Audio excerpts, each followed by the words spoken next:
Bismillahirrahmanirrahim. Assalamualaikum warahmatullahi wabarakatuh. Waalaikumsalam warahmatullahi wabarakatuh. Oke, selamat sore kawan-kawan semua. Masih sore kan? Iya. Oke, perkenalkan kami dari kelompok 3 akan mempresentasikan hasil kelompok kami yaitu tentang service transition. Namun sebelum itu izinkan kami memperkenalkan diri terlebih dahulu. Perkenalkan, saya Akhil Anwar Harahap sebagai moderator pada kesempatan kali ini, dan kawan-kawan saya ada Afi Usman juga, ada Prana Kurnia dan Rahmat Fauzi. Jadi kami berempat berdiri di sini untuk mempresentasikan hasil kerja kelompok kami yaitu tentang service transition. Jadi tadi kawan-kawan dari kelompok 2 sudah menjelaskan tentang service design-nya. Nah, di mana service design telah dijelaskan oleh mereka yaitu proses seorang desainer merancang sebuah sistem bekerja. Nah, jadi di service transition ini kita akan mengimplementasikan hasil dari apa yang telah dirancang oleh desainer tadi begitu. Oke, untuk lebih lanjutnya kita masuk ke definisinya. Jadi service transition adalah tahap merealisasikan atau mengimplementasikan hasil tahapan service design menjadi layanan baru atau modifikasi layanan sebelumnya. Nah, setelah kita dirancang oleh seorang desainer tadi, kemudian diimplementasikan nih. Kemudian diimplementasikan melalui service transition tadi. Oke, apa sih tujuannya kita melakukan service transition? Ada beberapa hal tujuannya. Namun tujuan utamanya adalah untuk memastikan bahwasanya sistem yang telah dirancang oleh desainer tadi dapat memberikan sistem yang lebih optimal begitu. Mungkin untuk tujuan berikutnya akan dijelaskan oleh kawan saya yang lain kepada Pak Fauzi, dipersilakan. Baiklah, adapun tujuan lain dari service transition ini yang pertama itu menyesuaikan perubahan layanan dan proses bisnis yang dilakukan sesuai dengan kebutuhan pelanggan. Yang kedua itu mengurangi risiko kesalahan dan risiko dari perubahan. Yang ketiga, memastikan bahwa layanan itu dapat digunakan sesuai dengan kebutuhan. Baiklah, selanjutnya berikut ini adalah beberapa proses atau tahapan yang ada di dalam service transition. Yang pertama itu change management. Change management ini sendiri merupakan proses utama dalam service transition, yang dimana tugasnya itu memastikan perubahan IT telah tercatat, terevaluasi, terautorisasi, serta terimplementasi lingkungan kerjanya dengan kontrol yang penuh. Berikut adalah beberapa aktivitas dari change management. Yang pertama itu membuat dan mencatat RTC. RTC ini merupakan singkatan dari request for change atau sebuah permintaan untuk melakukan sebuah perubahan. Yang kedua itu mereview RTC. Yang ketiga menilai dan mengevaluasi perubahan. Yang keempat autorisasi implementasi perubahan. Yang kelima update rencana perubahan. Selanjutnya koordinasi implementasi perubahan, pembangunan dan pengujian. Yang ketujuh autorisasi penerapan perubahan pada lingkungan kerja yang sebenarnya. Kedelapan koordinasi change deployment. Yang kesembilan mereview dan menutup catatan perubahan. Selanjutnya SACM akan dilakukan oleh Prana Kurnia kepada Prana Kurnia. Selanjutnya yaitu SACM. SACM atau Aset Layanan Manajemen Dokumentasi adalah proses mencatat, mendokumentasi dan mengupdate informasi terkait berbagai layanan aset dan dikelola oleh penyedia layanan. SACM diimplementasikan dalam 5 tingkat, yaitu 1. Manajemen dan perencanaan, 2. Identifikasi konfigurasi, 3. Kontrol konfigurasi, 4. Akuntansi dan pelaporan status aset, 5. Verifikasi dan audit. Selanjutnya, release and deployment management adalah proses merencanakan, membuat timetable dan mengatur pembangunan, peninjauan dan pengimplementasian perubahan atau sistem baru yang dibutuhkan oleh bisnis, serta dilindungi oleh integritas layanan-layanan yang sudah ada sebelumnya. Aktivitas release and deployment management kelima yaitu 1. Perencanaan, 2.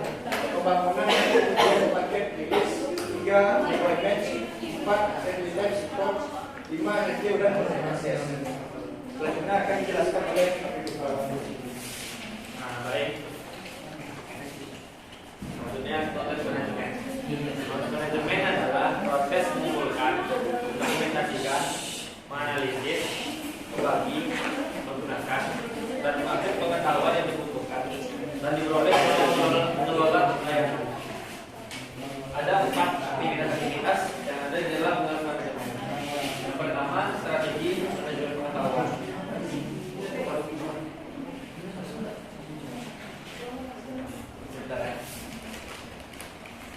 Maaf. Yang pertama, strategi manajemen pengetahuan. Strategi manajemen pengetahuan adalah program terorganisir yang menggambarkan bagaimana organisasi mengelola informasi bisnis, data dan pengetahuan untuk meningkatkan produktivitas dan efisiensi.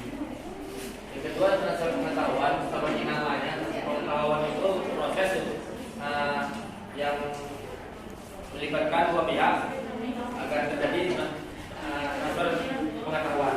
Yang ketiga, pengelolaan data, informasi dan pengetahuan. Yang keempat, pengelolaan SKMS. SKMS itu apa? SKMS itu adalah Service Knowledge Management System. Itu adalah alat database yang digunakan untuk mengelola pengetahuan dan informasi. Next. Selanjutnya, transition planning and support. Transition planning and support adalah kegiatan perencanaan dan dukungan untuk suatu transisi dari sistem atau layanan selama ke sistem atau layanan baru. Kegiatan transisi layanan sering digunakan sebagai proyek atau merupakan bagian dari proyek-proyek lain sehingga membutuhkan koordinasi terhadap semua aktivitas yang ada.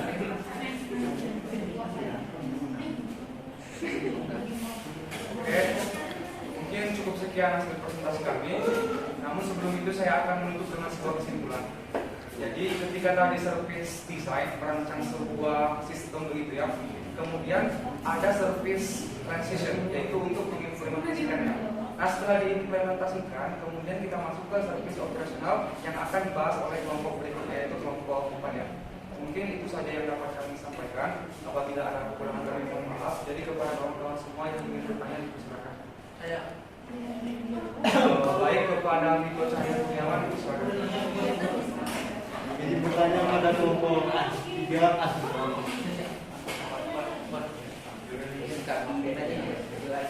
Tunggu sebentar.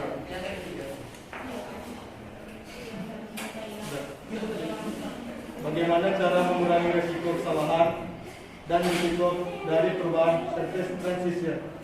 Bagaimana cara mengurangi risiko kesalahan dan Risiko dari perubahan service transition. risiko perubahan service transition. Oke, baik, terima kasih Miko Cahaya Kurniawan untuk pertanyaannya. Untuk pertanyaan kedua kepada Zaki Oktariska.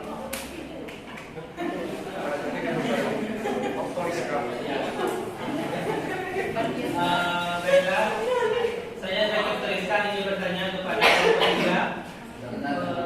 Jelaskan bagaimana service transition yang efektif bagi sebuah perusahaan. Yang sebutkan apa tadi? Jelaskan bagaimana service transition yang efektif bagi perusahaan. Baik, untuk pertanyaan terakhir saya berikan kesempatan untuk Triawan Bagas kepada Bagas. Ya, baik, sebelumnya saya ucapkan terima kasih kepada moderator.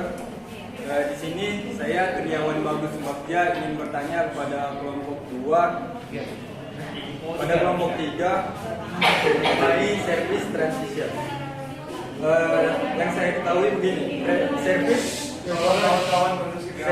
transition itu merupakan suatu perubahan atau implementasi dari layanan yang lama ke layanan yang baru, seperti itu. Nah, di sini kita ketahui bahwa di Indonesia kita memiliki kultur. Ya, maksud di sini maksud di sini kultur itu ialah kebiasaan lama kita yang sering kita lakukan. Nah, bagaimana? Nah, ini kan termasuk tantangan bagi service transition. Nah, di situ bagaimana cara mengatasi kebiasaan-kebiasaan lama yang sudah terbiasa bagi rakyat, bagi warga negara kita di Indonesia khususnya itu untuk menjalani sebuah layanan yang baru. Sekian, terima kasih. Oke, baik, terima kasih. Baik, terima kasih kepada Triawan Bagus Suwaki atas pertanyaannya. Dengan pertanyaan terakhir tersebut, maka kami minta kesempatan dari kawan-kawan semua untuk kami berdiskusi terlebih dahulu. Mungkin itu saja. Saya tutup. Assalamualaikum warahmatullahi wabarakatuh. Waalaikumsalam.